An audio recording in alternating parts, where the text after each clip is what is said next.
عندك دوما قريب. السلام عليكم ورحمة الله وبركاته. نحمده ونصلي على رسوله الكريم، أما بعد، فأعوذ بالله من الشيطان الرجيم. بسم الله الرحمن الرحيم. يا أيها الذين آمنوا كتب عليكم الصيام كما كتب على الذين من قبلكم لعلكم تتقون. صدق الله العظيم.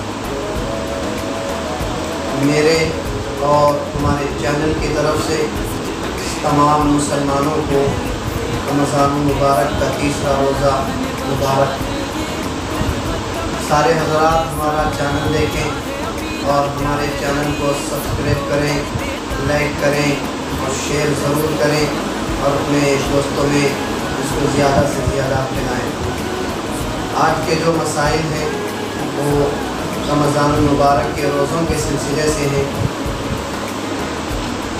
آپ حضرات جانتے ہیں کہ رمضان المبارک کا مہینہ بڑا ہی برکتوں اور عظمتوں والا مہینہ ہے. اللہ تعالیٰ کی طرف سے مسلمانوں کی ایک عظیم تحفہ ہے. عزیزان ملت، اللہ تعالیٰ قرآن مجید میں فرماتے ہیں یا ایھا الذین آمنوا کتب علیکم الصیام کما کتب علی الذین من قبلکم لعلکم تتقون. اے ایمان والو، اللہ تعالیٰ کہتے ہیں ایمان والوں پر اللہ تعالیٰ نے روزوں کو فرض فرمایا ہے. جیسا کہ پچھلی قوموں پر، پچھلے لوگوں پر اللہ تعالیٰ نے روزوں کو فرض فرمایا تھا، اسی طرح اللہ تعالیٰ نے اس امت پر بھی روزوں کو فرض فرمایا ہے. یہ روزے فرض اس لیے ہوئے تاکہ مسلمان متقی اور پرہیزگار بن جائیں، تاکہ ایمان والے متقی اور پرہیزگار بن جائیں. عزیزان گرامی، اللہ تعالیٰ نے روزوں کو فرض فرمایا ہے تو روزے 2 ہجری میں فرض ہوئے. اس کے بعد سہولت کے لیے زمانے میں روزے رکھا کرتے تھے، کوئی رکھ لیا کرتے، کوئی چھوڑ دیتے تھے. اس لیے اللہ تبارک و تعالیٰ نے سہولت کے لیے روزے کو تو فرض فرمایا اور سہولت کے لیے یہ فرمایا کہ اگر کوئی آدمی روزہ نہیں رکھ سکتا ہے تو اس کے لیے فدیہ ادا کر دے، تو اس سے روزے کا بدلہ قرار دیا گیا، فدیہ ادا کرنے کے لیے حکم دیا گیا. لیکن یہ حکم بھی قرآن بعض کچھ عرصے کے بعد یہ حکم بھی اللہ تعالیٰ کی طرف سے منسوخ کر دیا گیا. یعنی جب یہ آیت اتری فمن شہد منکم الشہر فلیصم، اس میں اللہ تعالیٰ نے فرمایا کہ تم میں سے جو آدمی رمضان کو پائے، اللہ تعالیٰ نے فرمایا کہ تم ضرور رمضان میں روزے رکھا کرو.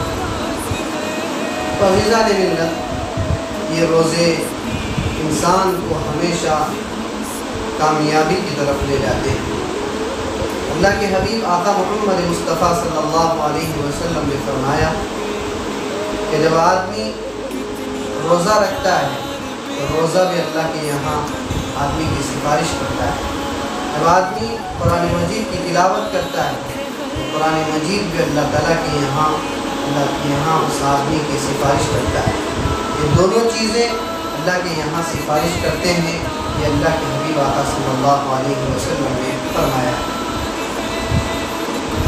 روزہ اللہ کے یہاں فرمائے گا اے اللہ، اس نے اپنی خوشیوں کو چھوڑ دیا، تیرے لیے مجھے ادا کیا، یعنی کہ دن بھر بھوکا رہا، اے اللہ اس کے حق میں میری سفارش کو قبول کر. تو روزہ جب سفارش کرے گا تو اللہ ضرور قبول فرماتے ہیں. اسی طرح قرآن مجید بھی کہے گا اے اللہ، اس نے رات بھر تیرا قرآن پڑھتا رہا اور جب سوئے بغیر میری تلاوت کرتا رہا، یعنی قرآن مجید کی تلاوت کرتا رہا، کہ اللہ اس کے حق میں میری سفارش کو قبول کر لے. اللہ تعالیٰ قرآن مجید کی سفارش کو بھی قبول فرماتا ہے. تو عزیزان ملت، جب آدمی روزہ رکھتا ہے تو روزہ اس کے لیے سفارش کا ذریعہ بن سکتا ہے. اسی طرح روزے دار کے لیے روزہ ہمیشہ کے لیے نجات کا ذریعہ ہوتا ہے. کبھی بھی روزہ رکھنے والے کی دعا रद्द नहीं की जाए। आज तो हालात बहुत नाजुक हैं, ख़राब हैं। कोरोना की बीमारी की वजह से बहुत हालात बिगड़े हुए हैं। आज अल्लाह ताला हमारे सामने एक मुअज़्ज़ज़ और मुकर्रम महीना लाया है। इस महीने के अंदर अगर हम अल्लाह ताला के यहाँ दुआ करेंगे, अल्लाह हमारी दुआओं को रद्द नहीं फरमाएगा। कैसे? अल्लाह के हबीब आका सल्लल्लाहु अलैहि वसल्लम ने फरमाया कि रमज़ान में आदमी रोज़े रखता है, रोज़ेदार जब अल्लाह के दरबार में हाथ उठाता है तो अल्लाह ताला उसकी दुआ को रद्द नहीं करता। इसी से अल्लाह के हबीब ने फरमाया साइमु ला तुरद्दु दावतुहु, यानी कि जब आदमी रोज़ेदार आदमी अल्लाह के यहाँ हाथ उठाकर दुआएं करता है, अल्लाह ताला उसकी दुआ को रद्द नहीं करता। अब रोज़ेदार अगर अल्लाह के यहाँ हाथ उठा के दुआ करे और कहे कि या अल्लाह ये बीमारी और ये जो वबा फैली हुई है, जो बला मुसीबत दुनिया में आप पहुँची है, इसे दूर कर दे, तो अल्लाह ताला रोज़ेदार की दुआ को कबूल फरमाते हैं, रद्द नहीं फरमाते। हम तमाम मुसलमानों से ये दरख्वास्त करते हैं कि आप सब मुसलमान रोज़ेदार, रोज़ा रखने वाले, रोज़ेदार आदमी सब अल्लाह के यहाँ गिड़गिड़ाएँ, दुआएँ करें और अल्लाह से कहें ये जो अज़ाब अल्लाह की तरफ से नाज़िल किया हुआ है, अल्लाह ताला ने जो अज़ाब को नाज़िल फरमाया है वो अज़ाब दूर हो जाए, इसके लिए दुआएँ करें। तो मेरे बुज़ुर्गों, ये थी रोज़े के फ़ज़ाइल पर बात। अब मसाइल की तरफ चलें तो आदमी बार बार सवाल करते हैं कि जब आदमी सहरी कर लेते हैं, सहरी करने के बाद कुछ लोगों को सुबह के वक्त में खाने की वजह से, आदत ना होने की वजह से खैर हो जाता है। अब आदमी सवाल करता है कि भाई मुँह भर कर खैर हो गया या थोड़ा थोड़ा खैर हुआ। तो इसके सिलसिले से कहते हैं अगर आदमी मुँह भर कर खैर करता है तो सवाल करते हैं कि क्या रोज़ा टूट जाता है? तो जवाब में कहा गया कि मुँह भर कर खैर करने की वजह से रोज़ा नहीं टूटेगा। अब अगर आदमी ये करता है खैर हो गया तो मैं सोचा कि भाई मेरा रोज़ा तो टूट गया है, अब जान कर जाकर पानी या कुछ खा लेता है कि कुछ पी लेता है या कोई ग़िज़ा पेट के अंदर दाखिल कर देता है तो उसके बाद रोज़ा टूट जाता है। अलबत्ता मुँह भर कर खैर करने से रोज़ा नहीं टूटता। दूसरी बात यह है कि रोज़े की हालत में तबीयत ख़राब हो गई, इंजेक्शन लगवाना है, डॉक्टर के पास चले गए, इंजेक्शन की ज़रूरत आई, तो क्या इंजेक्शन दिलाना सही है?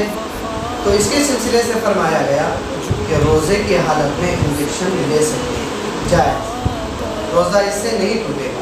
अलबत्ता अगर इंजेक्शन जो दलाई गई, जो दवा इंजेक्शन के ज़रिए से इंसान के जिस्म में पहुँचाई गई, अगर वो दवा सीधे दिमाग पर या मैदे में पहुंच जाती है तो फिर रोज़ा टूट जाता है। इसी तरह अगर रोज़ा है, रोज़े की हालत में ग्लूकोज चढ़ा सकते हैं या नहीं? अगर आदमी बीमार है, बीमारी की वजह से ग्लूकोज चढ़ाया जा सकता है, ग्लूकोज चढ़ाने से रोज़ा नहीं टूटता। अलबत्ता ये ग्लूकोज जो है रगों के ज़रिए से इंसान के जिस्म में पहुंचता है, जिसकी वजह से रोज़ा नहीं टूटता। और जिनकी किडनियाँ फेल हो गई हैं, डायलिसिस कराना पड़ता है, रोज़ा अगर वो आदमी रोज़ा रखता है, अब डायलिसिस कराने वाला आदमी क्या रोज़े की हालत में डायलिसिस करा सकते हैं? हाँ, करा सकते हैं। इससे डायलिसिस के ज़रिए से खून की सफाई होती है, कोई ग़िज़ा पेट में जाने वाली नहीं है, इसकी वजह से रोज़ा नहीं टूटेगा। और इसी तरह खाना पीना, अगर आदमी भूल कर खा लिया या भूल कर पी लिया या भूल कर जिमा कर लिया तो रोज़ा नहीं टूटेगा। अलबत्ता अगर खा लिया था, याद आ गया कि अरे रोज़ा है, कैसे होगा, रोज़ा तो अब मेरा टूट गया, ये कहकर उसने खा लिया या कुछ पी लिया तो फिर रोज़ा टूट जाएगा। भूल कर खाने की वजह से रोज़ा नहीं टूटेगा। ये चंद बातें थी जो आपकी खिदमत में पेश करना था। दुआ करें अल्लाह ताला से कि अल्लाह तबारक व तआला हमें बार बार आपसे मुलाकात करने की अल्लाह तौफीक दे और आइंदा भी आपके सामने आते रहेंगे और دیگر باتیں، دیگر مسائل آپ کی خدمت میں پیش کرتے رہیں گے۔ انشاءاللہ آئندہ آنے والے دن میں ہم آپ کے سامنے ذکر کی فضیلت پر انشاءاللہ بات کریں گے، ذکر کے فضائل پر آپ کے سامنے بات کریں گے۔ اللہ تعالیٰ سے دعا کریں کہ اللہ تعالیٰ ہم سب کو صحیح کہنے اور صحیح عمل کرنے کی توفیق عطا فرمائیں۔ ہمارے چینل کو دیکھتے رہیں اور ہمارے چینل کو سبسکرائب کریں، لائک کریں اور ضرور شیئر کریں اور دوسروں تک پہنچائیں۔ اللہ تعالیٰ آپ کے لیے اور ہمارے لیے ذخیرہ آخرت بنائیں۔ آمین وآخر دعوانا الحمدللہ رب العالمین۔ السلام علیکم ورحمۃ اللہ وبرکاتہ۔